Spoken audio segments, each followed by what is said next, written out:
It looks like I'm going to be playing a chip in game week 13, but is it going to be the free hit or is it going to be the triple captain on Erling Haaland? We'll discuss both of that. We'll take a look at my team before a chip has been played. We'll talk about the free hit draft that I've got at the moment, and we'll do a little bit of tinkering both on my free hit, what I could do to change it between now and the deadline, and also have a look at what potential transfers I'm looking to make with my team in game weeks 14 and 15 before we get the African Cup of Nations transfers in game week 16.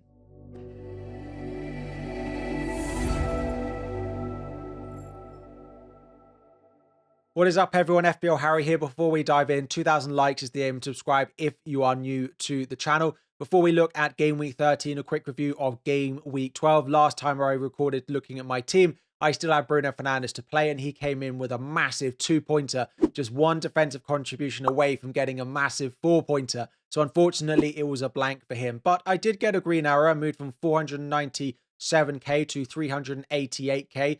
49 points overall. That was 5 above my safety score. It was a good enough game week, moving my total to 719 points. Let me know in the comments how you got on, because it feels like there were some mammoth scores if you had some of the big hitters that played in game week 12, potentially like a Daniel Munoz on top of some of the other players like an Enzo Fernandez, who I had, who got my star of the game week. It could have been Anderson, who was actually a big savior for me as my auto sub in for Semenyo getting a 10-pointer, which was basically the deciding factor between a red arrow and a green arrow. So thank you very much to Anderson. But Enzo Fernandez's 11 points in the last couple of minutes of that Chelsea against Burnley game does get my star player. So it is a green arrow, and I'm of course happy with the green arrow, but I still feel like I'm not getting that extra haul to give me that massive jump that I wanted. It was a couple of weeks ago, it was being on the wrong, maybe Arsenal players. It wasn't having Saka. This week, I've got Richards instead of Daniel Munoz.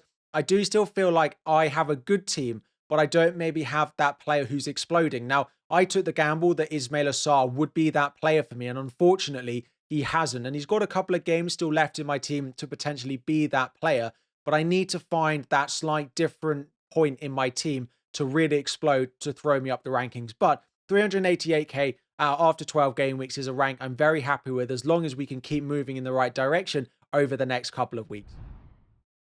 So let's very quickly take a look at my team in case I decide not to free hit. I'm about 85% certain I will free hit, because I just don't think it looks that much better for my team in any of the upcoming weeks. If you want to see me plan ahead, I really did that in the transfer plans video early on in the week. There aren't really any weeks where it doesn't look great. Game week 16 is probably the other one. I know other people have mentioned it. I do have Senesi starting away at Man United and Mateta starting at home to Manchester City, potentially in my team that week. But I have 5 free transfers and not loads of other things that I'd be looking to sort out that week. So I'm not really sure that it is needed that week. But the reason I'm not 100% is I'm not really sure it's needed this week. I don't think it's needed in any week. And that is the issue with free hitting in a single game week, because if you're not like you're adding fixtures or you're covering for a blank game week or it's a double game week, you're just changing some good players for other good players, probably with a slightly better fixture. And that is basically where I feel like I am at with this team if I play the free hit, because just looking at my team now, it looks absolutely fine. I've got a couple of clashes, as I've said before. I've got Raya and Saka away at Chelsea against Enzo. I've got a triple up on Crystal Palace after they play on Thursday night against Manchester United, where I also have Bruno Fernandes. I've got a double up on Bournemouth going away to Sunderland, who are normally pretty good at home, which is why I am considering it this week. But if we didn't have 2 free hits, would I even consider playing my only free hit in this week? Absolutely not. I've got a team full of players I expect to play, because Richards and Semenyo are both back in training for Crystal Palace and for Bournemouth respectively. So both of them are expected to play. So I have a full 11 of players who look like they're available. I've got a great captaincy option of Haaland at home to Leeds this week, who could even be a triple captaincy option if I was to not play the free hit this week. So my team looks absolutely fine, but I'm not going to not use the chip. And a few people have suggested that in the comments over the past couple of days. Why don't you just not free hit? And I still think there is enough upside. Like, I still want Thiago in this team. I still think there's enough potential changes with the defenders that I've got to potentially get some more clean sheets in my team. So I think I am going to play the free hit. I'm not going to not use it. And this is probably the week that I think it's most beneficial. If I get to the deadline and I decide that I just think my team is good enough, I don't need to use it, and I might potentially change and save it for a later date, I would just roll my transfer. The only thing I could potentially look to do is upgrade Richards to someone like a Lacroix at Crystal Palace, because as I've said several times, I think Richards is great. I think he's absolutely fine. He's never going to be the Crystal Palace defender that changes my game week. He's never going to be the one who hits a 10, 15 pointer. It doesn't feel like. He's fine. He's great for what he offers, but he's never going to be the best Palace defender. Every single week, there's someone else. This week, it was Munoz and it was Lacroix. It's been Munoz previously. It's been Mark Gay previously. So I could look to upgrade that, but I'm not sure it's definitely worth it for this week. So I'd almost certainly roll if I don't play the free hit, but I think most likely that is the chip I'm going to play this week. Now, the other thing to mention is if I don't free hit is the triple captaincy. Haaland does have Leeds at home. The other option is Sunderland at home, which I'm ruling out in game week 15. It would then be West Ham at home in game week 17. And I still think game week 17 looks the best. I'm almost certain that that is not a free hit week for me. So it is a straight shootout between game week 13 for triple captain and game week 17. And I do just think that game week 17 is slightly better. West Ham don't look great defensively. Diouf and Wan-Bissaka will likely be off to the African Cup of Nations by then. And Haaland has a slightly worse turnaround at the moment. He didn't start in the Champions League midweek, and a lot of the other Manchester City players didn't start, which does boost them in terms of minutes, not just for Haaland, but for the rest of the squad, which definitely makes it appealing. And to be honest, that City lineup both makes a better triple captain and also better to free hit. It generally makes playing a chip this week better than maybe we thought before we saw that lineup, because things feel slightly more predictable in terms of the amount of minutes we expect people to play. But yeah, I think free hit is the most likely. If I don't free hit, it will be a roll transfer. I think my team looks absolutely fine on paper. Nothing I need to fix with just one transfer available. Now, just before we dive into the next part of the video, this is being sponsored by Club. You've seen me talk about them a lot during the season and during my streams. It's a game I play literally every single day. If you want to download it, it's a free-to-play fantasy game that basically combines Ultimate Team with a little bit of FPL. Every couple of hours, you get a pack to open. If you like the player, you can add them to your team. But just like FPL, you have a bit of a budget that you have to fit all of your players into, so you can't just own all of the best players. I've also got a little bit of an upgrade. You can slowly upgrade your stadium to get boosts, to get coins, to get better players over the course of the season. I've also got a pack to open, so let's see who we go and get here. Don't worry, if you're new to the game, you do get matched up against players who have been playing for a similar amount of time to you, so you're not going to get matched against players with a great squad. Unfortunately, though, Smith of Bournemouth is not going to make it into my lineup for this week. This is how we are lining up at the moment. I've got Mateta. I luckily have Thiago, a player we're going to talk about quite a lot in the rest of this video, and Burmo, Fernandes, Rice, McAllister, and Enzo Fernandez, Gvardiol, Senesi, Munoz, and David Raya. You do have contracts for players just like Munoz and Senesi. You can see mine are low. I'm definitely going to be extending Munoz's contract given how good he's been so far this season. I do have a league, so once you've downloaded it, we are so close to 2,000 of you in that league. So if you don't want to download the app, the link is in the description, and then make sure you join my league code, which is up on screen. And now let's take a look at how my free hit is lining up. And basically the big difference is I've gone with Phil Foden because he didn't start in the Champions League midweek. O'Reilly keeps his place and I feel more confident with him. And I basically dropped the double Nottingham Forest. However, just before recording, it sounds like Gibbs White is a slight doubt. And if he is out, Elliot Anderson, who was in my previous draft, will likely be on almost all set pieces and on penalties potentially. With Chris Wood and Gibbs White unavailable, Anderson has taken the most recent penalty and scored. And also Igor Jesus could potentially take them, but he's not fully nailed. And even when he starts, he's not on the pitch that long. So I am having a look at Anderson. And if you're not on free hit, I absolutely love Anderson as a potential transfer in this week. So the way the team is lining up, I basically know I want at least one City defender, an Aston Villa defender, and a Brentford defender. So I've gone with Kelleher, Cash, and O'Reilly. I have absolutely 0.0 million in the bank with this draft. And if I was to get priced out of anything, I could go for Luca Dean over Matty Cash. I'll keep an eye on how many minutes all of those players play for Aston Villa on Thursday evening in the Europa League. And the final defender I've gone with at the moment is Daniel Munoz.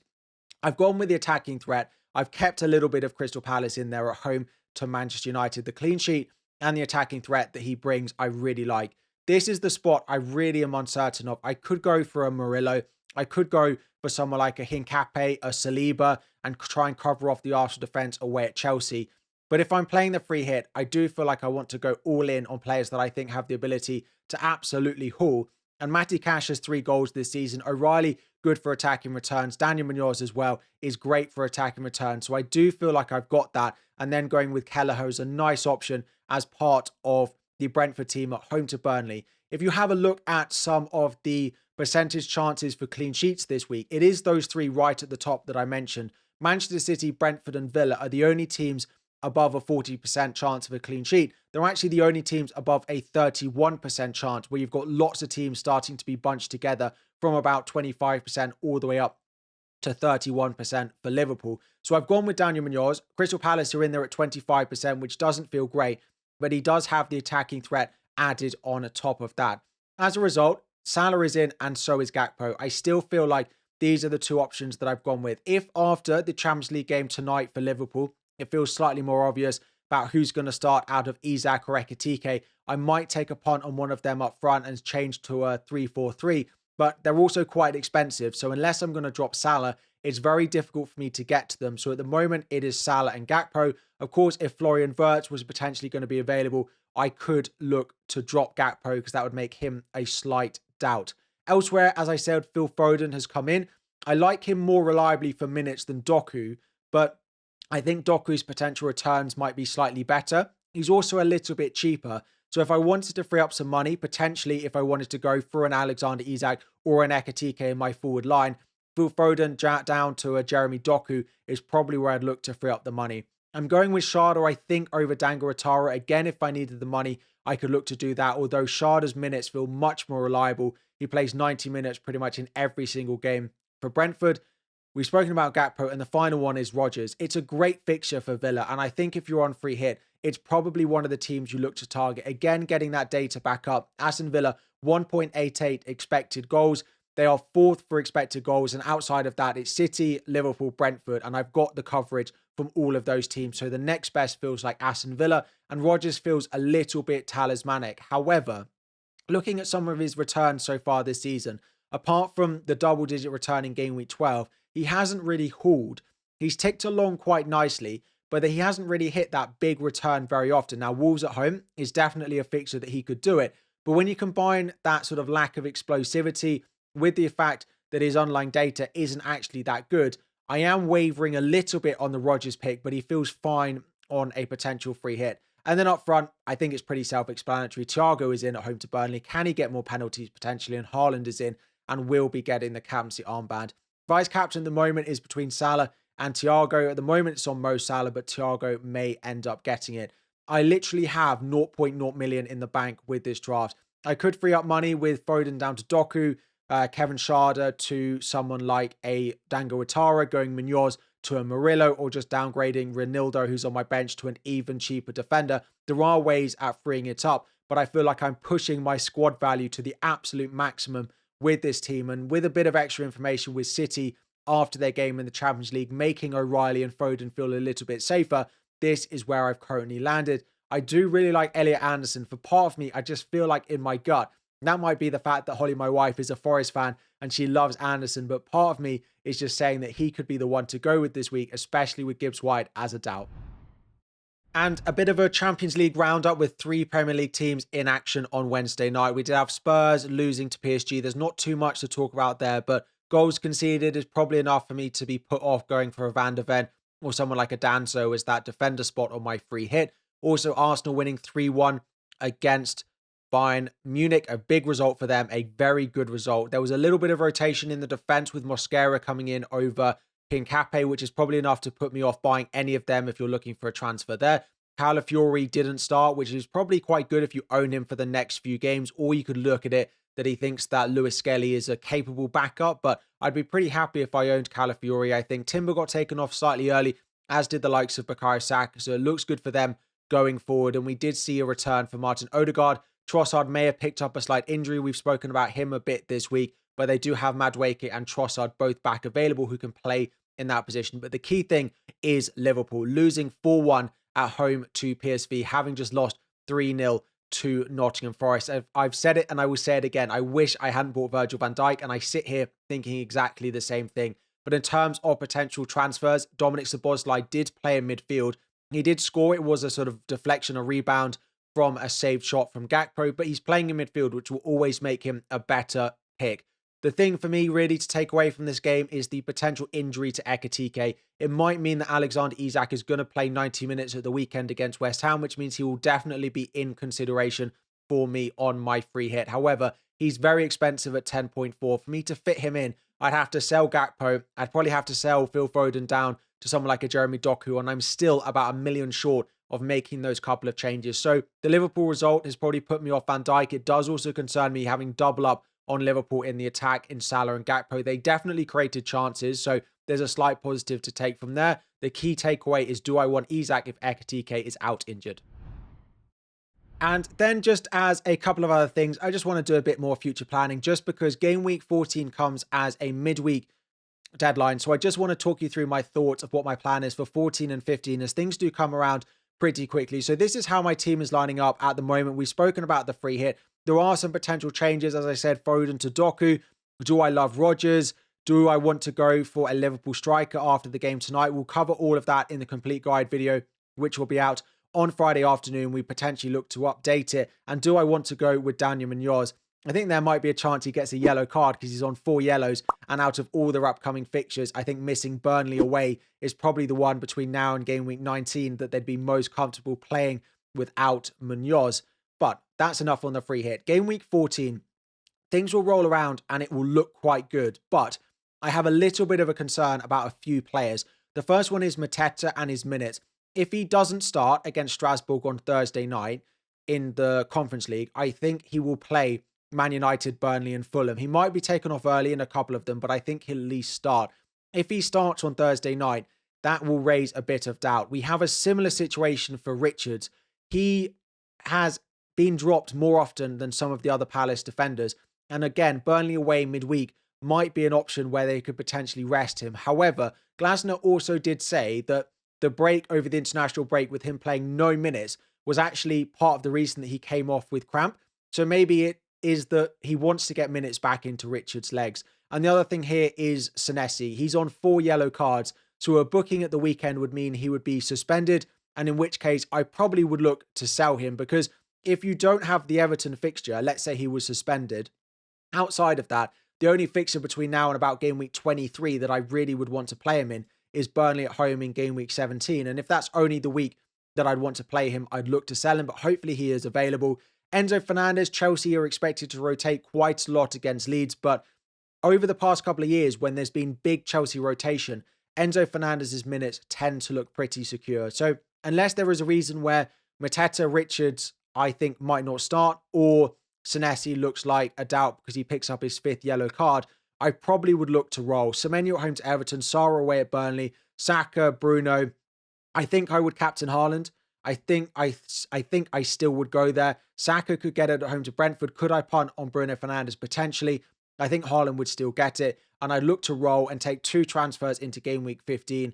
Use them both in game week 15 before getting 5 new ones in game week 16 for the African Cup of Nations. Again, the plan in game week 15, I'll be looking at players like Senesi, Sarr, potentially Enzo, and upgrading Mark Guiu to Thiago. Lots of things I'll potentially look at in game week 15 with 2 frees, which will be a very exciting week because game week 14 will happen on the Tuesday. It doesn't finish until the Thursday. The deadline is then the Saturday. All of us will have to use up all our transfers in those couple of days before the game week 15 deadline, because in game week 16, we'll then get 5 additional transfers where there'll be so much to talk about. So next week is going to be a crazy busy week of FPL and content. And the week after, when we get AFCON transfers, it will be exactly the same. So if you are new around here and you're going to want to know what to do over the next couple of weeks, please do subscribe to the channel. If you've enjoyed all the content so far and are excited about what we're going to do over the next couple of weeks, please do drop a like on the video as well. 2,000 is the aim.